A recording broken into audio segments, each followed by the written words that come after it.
we're going to try to color match some oil paints to this ping pong ball. I know it's close to yellow-orange, so I'm going to begin by getting out those colors. Orange, yellow, white, and a burnt sienna.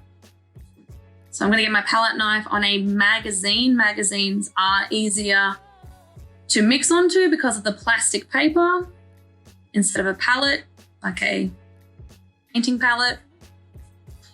So I am trying to match it to this color as best I can.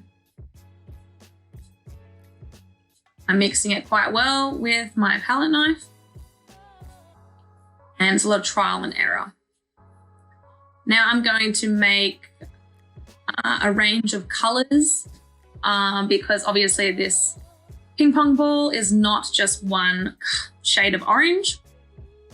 So I added a little bit of blue to the first one because blue is opposite to orange on the complementary color scheme. And I'm making a yellow type, a white type, one with a tinge of Pathio blue. And here they are now on the paper, spread out. I'm going to try to match it as best I can. I'm beginning to paint a circle. I'm adding the darker areas, so I'm looking where the darker areas are. I'm adding a bit more orange because I realize I've made it a bit too light. So I'm just trying the best I can to try and look at where the shadows are.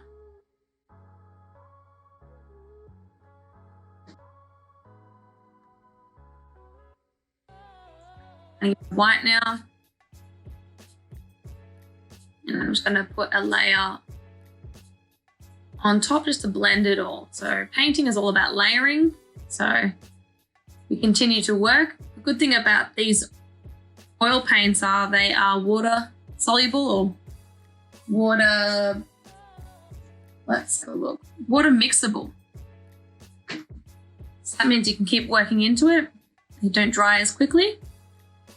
You'll see that because it's on paper, it is starting to dry. So I've gone back to my magazine to work from. So you need some sort of plastic surface to put your paint onto. As you can see, it is a process. We need to keep working when we are painting.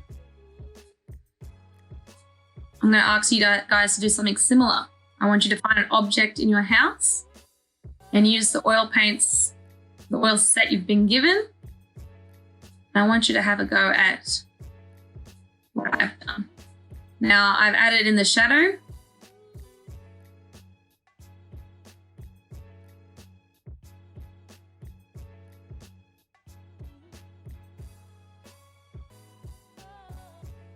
So I'm just going to add a little bit more dark areas, and don't be afraid to add contrast in your shadows.